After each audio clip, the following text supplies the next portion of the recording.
ልብስ ሆነ ምን እና የሆነ ወቅት ላይ ብርድ ነበርና ጃኬቱን ሰጥቶኝ ነበርና ቤት አምጥቼ እኔ ነበርኩ የምለብሰው። ከዛ በስንተኛው ቀን ነው ብሎን ጠርቶን ሲሄድ እኔ ቲሸርት ለብሼ እሷ ደግሞ እሱ የሰጠኝን ጃኬት እንዳጋጣሚ ለብሰው ነበርና ተገርሞ አንቺ ግን ጅል ነሽ አይደለ? እኔ ለአንቺ እንዳይበርድሽ ብዬ የሰጠውሽን ለእሷ ትሰጫለሽ፣ አንቺ እየበረደሽ አለኝ ማለት ነው። ከዛ እንዴ ጓደኛዬ እኮ ናት ታዲያ ትልበሳ ምናምን ነገር እያልኩትኝ እዛ መሀል ላይ እነ እራት እንብላ ብሎ ሲጠራን እሷ አልሄድም ማለት ጀመረች። የሆነ ወቅት ላይ ማለት ነው አልሄድም ማለት ጀመረች። ከዛ ስራ የምንሰራ የነበረው አንድ ካፌ ውስጥ ነበረ፣ አንድ ካፌ ውስጥ ለታችን። ከዛ እኔ መሀል ላይ በምን ምክንያት እንደሆነ አላስታውስም፣ ብቻ ስራውን አቆምኩኝ። ስራውን መሀል ላይ አቆምኩኝ እና ደሞዝ አልተቀበልኩም ነበረ። እሷ እየሰራች ነበር እና እዛ እየሰራች የአንዱን ስልክ ወስዳ በቤት ይዛ መጣች። ከዛ እንዴ ስልክ ገዛሽ እንዴ ስላት፣ አይ ሰጥተውኝ አንድ ጓደኛ ሰጠኝ አለች። ኦኬ ዊ ደስ ይላል። እኔ ወር እየጠበቅኩ ነበር ደሞዝ ለመቀበል። ከዚ ደሞዝ ልቀበል ሲሄድ ጓደኛሽ ከዚህ ስልክ ወስዳለች፣ ስልኩን ስትመልስ ነው ደሞዝ የምትሰጩ ተባልኩ። እና ኦኬ እንደዚያ ነው እንዴ ምናምን ብዬ ቤት መጣሁ። እና አንቺ ለምንድን ነው የሰው ስልክ የወሰድሽው? ደሞዜን እኮ ከለከሉኝ። ለምንድን ነው የሰው ስልክ የወሰድሽው? ስናገራት ተናደደች። እንዴት እንደዚህ ትናገሪኛለሽ ብላ ማለት ነው። ከዛ እሷን ስልክ አስመለስኩኝ፣ ደሞዜን ተቀበልኩ። መዳን የለም አባቴ ምን ተፈጥሮ ነው? ከዛ ምን ተፈጥሮ ጓ ያለው እኔ እንጃ። ቤቱ ላይ የሆነ እሳት ፈጠረ። ከፊት ለፊት ያለው ቤት ጧ ብሎ ፈነዳ። መብራት መሰለኝ። አይዞሽ። ከዛ ልጅቷ አኮረፈች፣ ተቀየረች ምናምን ነገር። እኔ ሌላ ስራ ጀመርኩኝ። ከዛ በስንተኛው ቀን ስመጣ ቤት ውስጥ የቤት ኪራይ ልከፍል ቀኑ ደርሶ ነበረ።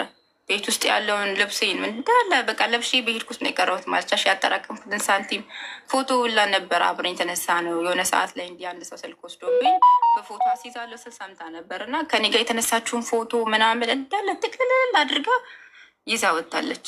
ደግሞ የቤት ኪራይ ደርሶብኝ ነበረ። ሼር አድርገን ነው የምንከፍል የነበረው። ከዛ ስመጣ ሀገር ሰላም ብዬ ማንም የለም ቤት ውስጥ፣ ቤቱ ባዶ ነው።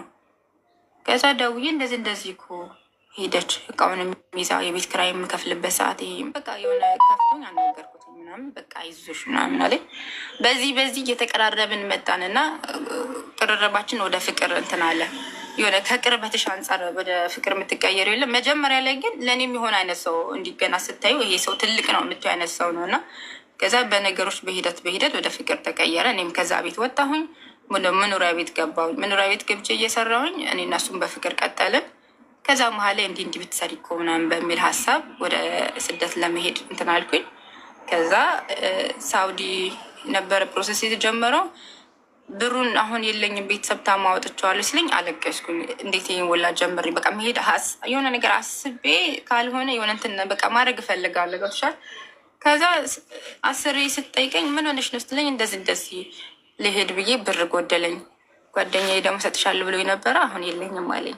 ጋብ ችግር የለውም ሰርቼ ትሰጭኛለሽ ብላ ሞላችልኝ እና እሷ ወደ ሳውዲ ሄድኩኝ። ሳውዲ ሄጄ 3 ዓመት ሰራሁኝ። እዛ ሲሄድ ምን ሆነ ላውራው ፈልጋለሁኝ፣ ቴክስት ጽፍለታለሁ ፌስቡክ ላይ ምናምን አይገባም። ይህ የኳስ እንትን ሼር አድርጎ ይወጣል፣ የኳስ ነገሮችን ማለት ነው። እኔ ቴክስት ልክለት አይመልስም። ከዛ ደውዬ ምናምን ለምንድን ነው የማታወራው? እኔ በራስ የምትጠቀመው በእኔ ስልክ ፌስቡክ የምትጠቀመው እሷ ናት።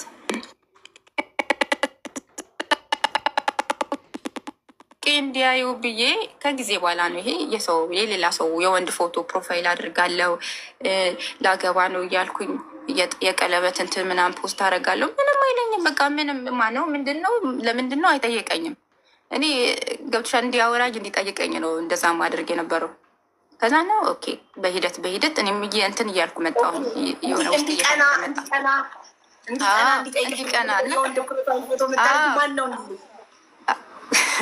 ማን ነው?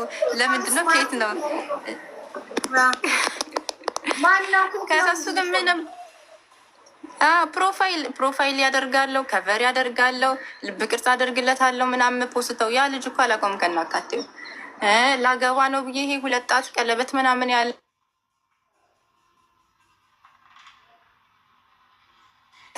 ያልኩ የለም። የሆነ ውስጥሽ ማድረግ ያለብሽ ነገር አድርገሽ ከዛ በኋላ የምታየው ነገር አለ። እየተውኩ መጣሁ።